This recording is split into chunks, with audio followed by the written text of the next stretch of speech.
Halo, assalamualaikum warahmatullahi wabarakatuh. Selamat datang lagi di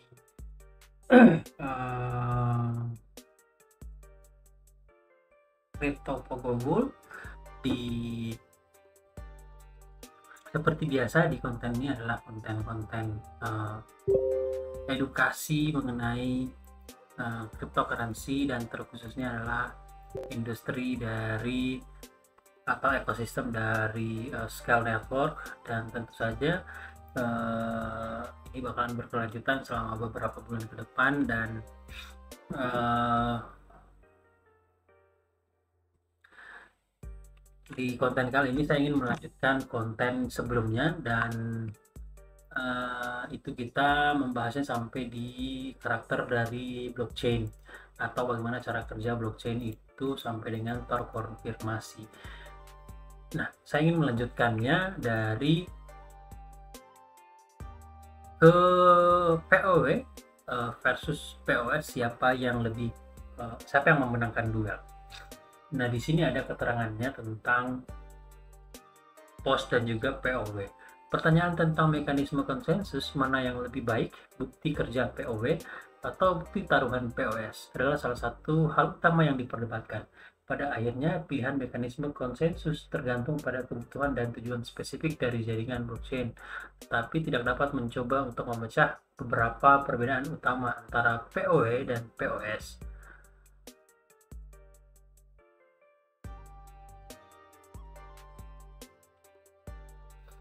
Ini ada keterangannya, ini versi bahasa Inggris ya.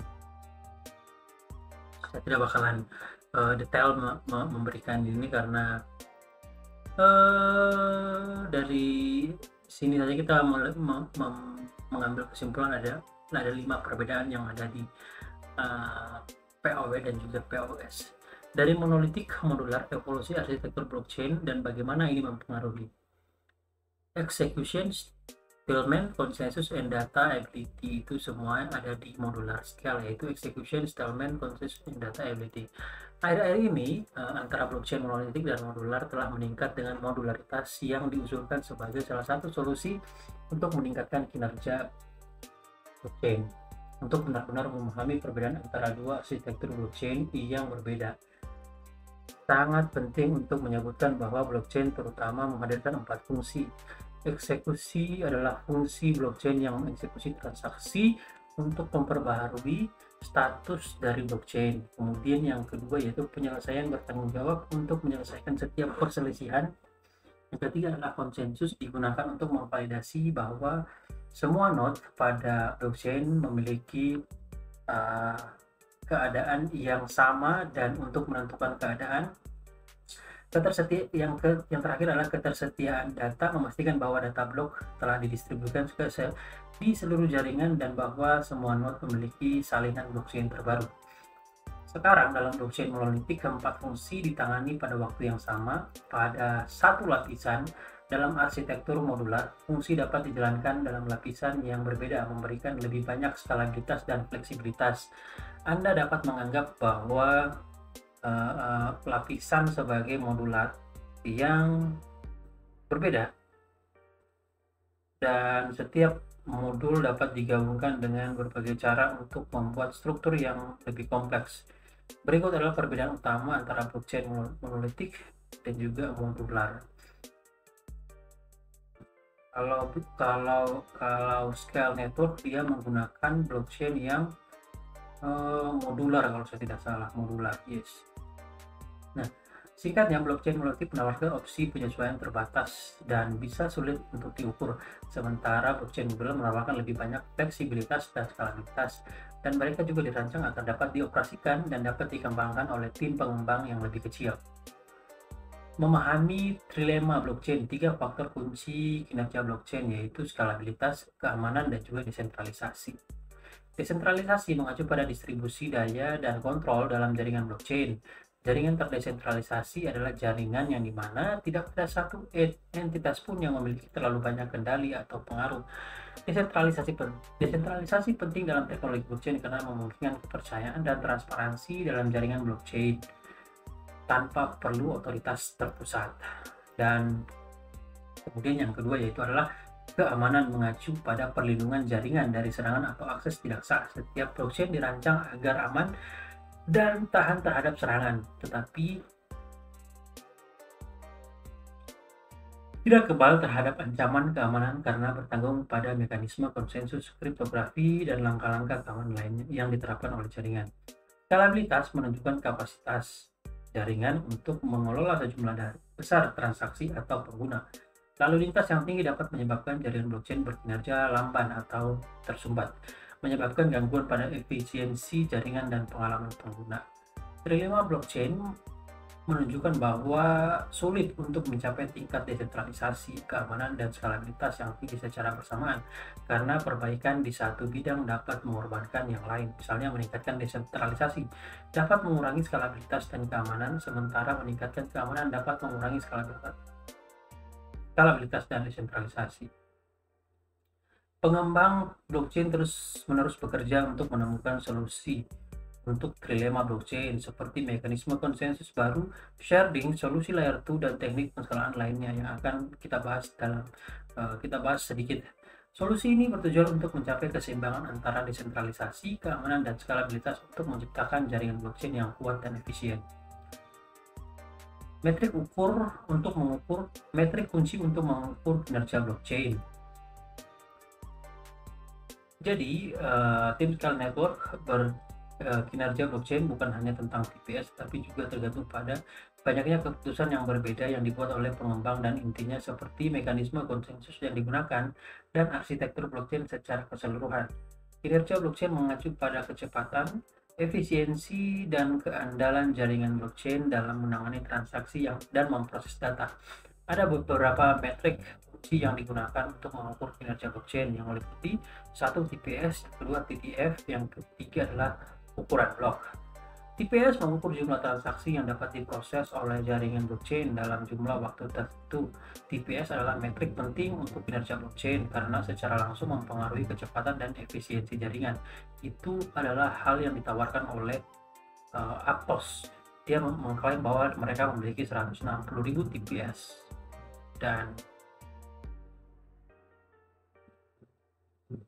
dan waktu ke finality adalah TTF adalah metrik penting untuk mengukur kinerja blockchain karena mengukur waktu yang dibutuhkan untuk transaksi yang dikonfirmasi dan ditambahkan ke blockchain. TTF adalah faktor penting yang menentukan keandalan dan keamanan jaringan blockchain. Semakin cepat TTF, semakin pendek waktu tunggu untuk transaksi yang divalidasi, menghasilkan jaringan lebih aman dan dapat diandalkan. Yang kedua adalah ukuran blok, menunjukkan batas atas blok yang dapat ditambahkan ke blockchain. Sementara ukuran blok yang lebih besar dapat meningkatkan kinerja jaringan dengan meningkatkan transaksi per detik. Itu juga dapat memperpanjang waktu validasi blok yang dapat berdampak pada negatif atau TTF. Ini adalah beberapa perbandingan yang ada di Bitcoin, Ethereum, dan juga Scale. Untuk transaksi per sekon, Bitcoin hanya 4 sampai dengan 7, Ethereum 12 sampai dengan 15, layer 2 dari Ethereum dan Scale itu adalah 397 TPS per sekali chain. Kemudian TTF, time to finality, untuk mengkonfirmasi. Itu waktu 60 menit, tipikal 70 menit, 78 second, 1,46 second. Wow. Maksimal blok 2 sampai dengan 4 MB, 30 juta gas limit Huawei, not block size. 268 juta gas limit, not block size. Solusi pencegahan, cara meningkatkan kinerja blockchain dan memecahkan trilema. Sekarang jelas bahwa meningkatkan kinerja blockchain membutuhkan lebih sekedar meningkatkan transaksi per detik. Ini melibatkan mengatasi 3 elemen penting yang membuat pemain blockchain: desentralisasi, keamanan, dan skalabilitas. Berapa solusi potensial dapat mengatasi masalah ini? Berikut adalah beberapa yang paling menjanjikan.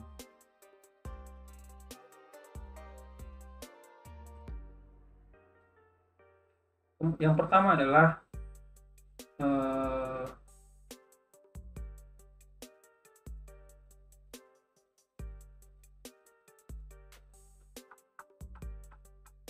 Yang pertama adalah sharding. Sharding adalah teknik yang melibatkan mempartisi jaringan blockchain menjadi potongan atau pecahan yang lebih kecil dan lebih mudah dikelola. Setiap pecahan kemudian dapat memproses transaksi secara independen yang dapat meningkatkan skalabilitas jaringan. Pengasuhan juga dapat membantu mengurangi beban pada rantai utama dan meningkatkan transaksi per detik dengan EIP 4844 alias Proto dan Sharding yang dapat dikirimkan pada tahun 2023. Blockchain Ethereum harus memungkinkan Layer 2 untuk skala dan memberikan biaya transaksi yang lebih rendah. Solusi dari Layer 2. Solusi Layer 2 dibangun di atas jaringan blockchain yang ada dan dirancang untuk meningkatkan skalabilitas dan kinerja jaringan.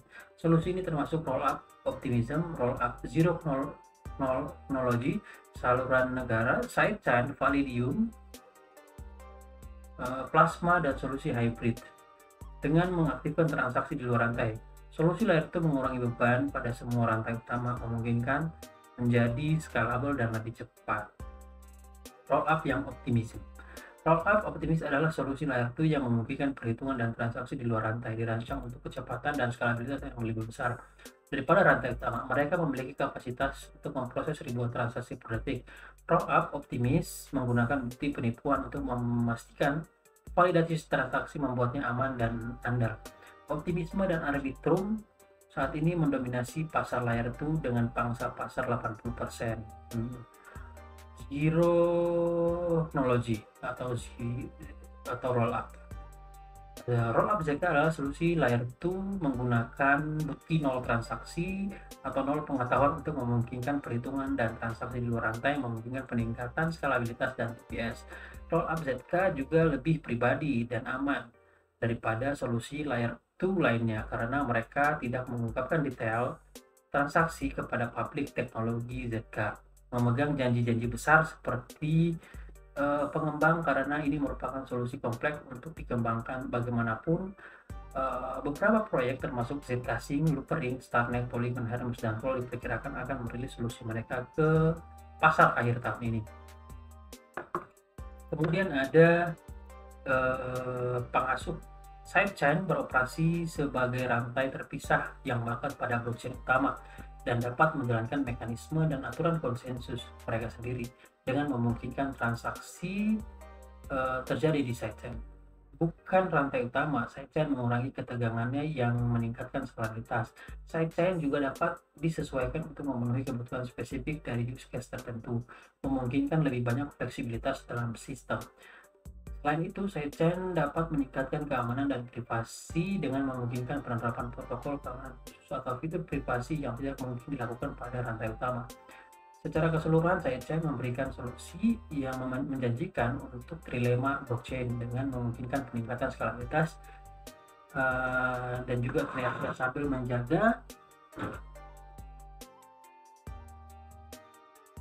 menjaga keamanan dan desentralisasi pada jaringan. Polygon dan Genesis adalah nama besar dalam kategori ini. Ini saluran negara, bahasa Inggrisnya apa? State channel. Saluran negara memungkinkan transaksi di luar rantai dua pihak dengan menciptakan state channel sementara yang tidak dicatat pada rantai utama. Ini memungkinkan transaksi cepat dan murah tanpa perlu konfirmasi oleh seluruh jaringan. Saluran state chain ini sangat berguna untuk transaksi frekuensi tinggi dalam pembayaran permainan dan transaksi mikro, di mana biaya waktu transaksi waktu di rantai menjadi penghalang. Beberapa proyek disebutkan adalah Connex, Verum, dan Raiden. Setiap solusi memiliki kekuatan dan kelemahan. Mereka semua menawarkan cara yang menjanjikan untuk meningkatkan kinerja dan efisiensi blockchain. Kemudian ada yang namanya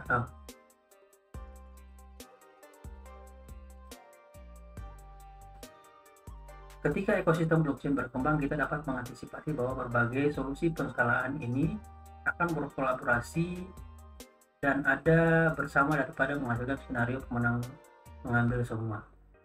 Solusi penskalaan unik membuka kunci kinerja blockchain tinggi. Scale menangani penskalaan Ethereum dengan solusi unik yang tidak benar-benar termasuk dalam kategori yang tercantum di atas. Scale adalah jaringan multi-chain blockchain interpolabilisasi yang mewarisi keamanan Ethereum sambil menjalankan klien Ethereum atau EVM dan memungkinkan pengguna untuk menulis smart contract pintar di Solidity Building dan menggunakan dengan alat dan standar yang sama yang digunakan pada mainnet Ethereum. Selain itu, untuk memberikan pengalaman tanpa gas untuk pengguna akhir, memberikan UX yang jauh lebih baik untuk pengguna Web3. Ini dicapai melalui model berlangganan on-demand blockchain. Entitas apapun seperti pengembang protokol atau perusahaan dapat membantu rantai Scale dengan membayar biaya tetap bulanan untuk menjadi tuan rumah, dan pengembang dApps pada rantai pengembang memiliki fleksibilitas untuk menyesuaikan sumber daya komputasi untuk rantai Scale mereka berdasarkan kebutuhan spesifik mereka. Jadi memang untuk menggunakan Scale sendiri itu teman-teman atau para developer harus mengeluarkan biaya tambahan untuk membayar blockchain yang sesuai dengan kebutuhan mereka. Kalau saya tidak salah pernah baca itu untuk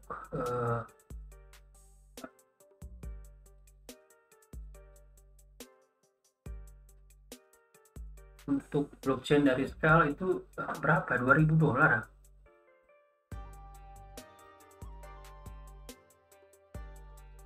Jadi Scale ini bisa disewakan ya teman-teman untuk blockchainnya.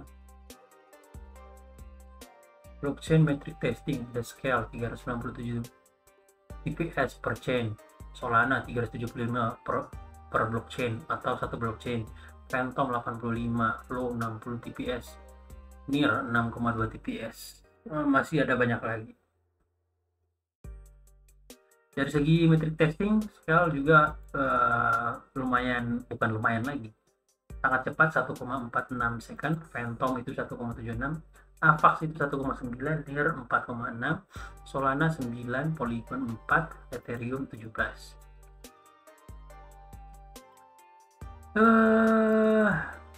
Kita masih ada waktu kurang lebih berapa menit lagi? 2 menit teman-teman. Dan di studi ini menguji blockchain Ethereum, Polygon, Solana, dan Avax, NEAR, Flow, dan Scale di lingkungan dunia nyata dan mengukur kinerjanya berdasarkan dua metrik penting, yaitu TPS dan TTF. Temuan penelitian menunjukkan bahwa Scale adalah blockchain berkinerja terbaik dengan TPS 397 dan TTF 1,46 detik. Di antara 8 blockchain yang diuji, saat ini Scale memberikan daya 19 mesin Ethereum yang dapat dioperasikan atau EVM blockchain, masing-masing dengan kapasitas 397 TPS per chain. Seluruh jaringan Scale memiliki potensi untuk memproses 7.556.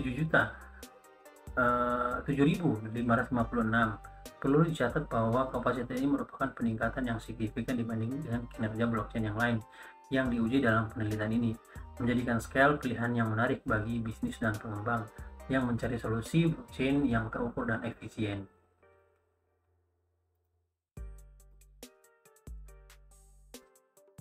Takeaways kunci tentang kinerja blockchain.